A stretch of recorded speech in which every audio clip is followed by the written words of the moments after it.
caught a lot of flack growing up because I stuttered, and I always just didn't really feel a part of because of it. It's actually even a point when I was 7 or 8 years old where they had started sending me to school, mentally handicapped kids, because I stuttered so bad that they thought there was something wrong with my mind. Yeah, I think it had a big bearing on me beginning to use drugs and alcohol at a young age, because once I did begin to use, the stutter went away, and I had all these people that I could hang out with, friends, what you gonna call it. I think, when I think back on what got me started, I think that had a huge bearing on it. I was always a small kid too, so along with the stutter and the size, I got picked on a lot. And I started using when I was like 13, so see, I'm 48 now. I spent my 47th birthday in Sullivan County Jail. So I used for that many years, 34 years, and didn't ever attempt to get clean, didn't want to get clean. My mom died about 6 years ago, and I became homeless, and it was at that point that I really just went off the rails. In the 6 years before I got to recovery, I spent I think it was the last 30 months of my addiction, I spent 23 of them in Sullivan County. I've heard a lot of people in the program say they got clean for this or that reason. For me, I just got tired of going to jail.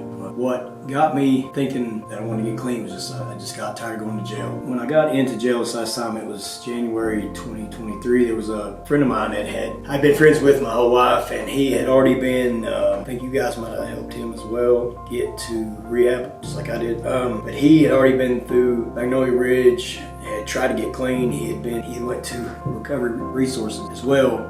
And I went in there and was talking to him about wanting to change my life, and he said, "Well, here, man, I know these people." He's the one that gave me Jeff's number. That's how I got started with you guys. Scott Spadola is the one that came to jail to get me signed up for rehab. He came and picked me up, took me to Magnolia Ridge, going to treatment.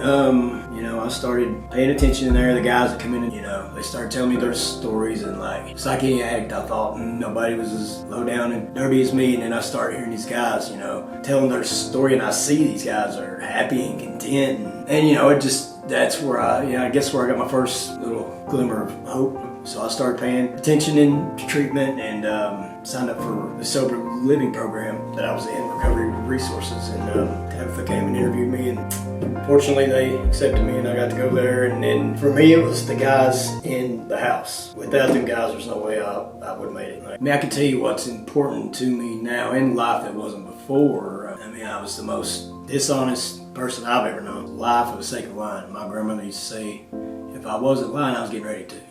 My capacity to be honest with people these days means everything to me. Everything. Being able to be a man of my word. If I say I'm gonna be there, I'll be there. Just all the good qualities that you want to be in life. Those things are super important to me. Not letting down the family that I've gained back from recovery. My kids. I've got a granddaughter now, and I get to be part of her life. It's just awesome. I had said something about my mom passing away, so probably one of the worst things I've ever done in my life is the way I treated her. She didn't ever get to see me clean, and so and this goes for anything in recovery. If I've ever thought about going back out or something as small as telling them a white lie, the thought always comes to mind of doing what my mom would want me to do. The thought of letting her down somewhere, wherever she's at, that's one thing, a major thing that keeps me on the straight and narrow. When all else fails, I just thought of letting her down once again. You just kind of try, kind of keeps me straight. Okay. I'm just happy these days. Sometimes it seems like a dream. Just a couple years ago, I lived under a bridge on Stone Drive out here, and now I've got a job, a place, friends, sobriety, great woman in my life. Just all the things that I used to sit and dream about, but didn't think I could ever have. Just so blessed, so grateful for. I just could not be more blessed and more grateful. So I don't always act grateful. I'm quick to get ungrateful, but it don't take much for me to snap back, to reality. Life's just great.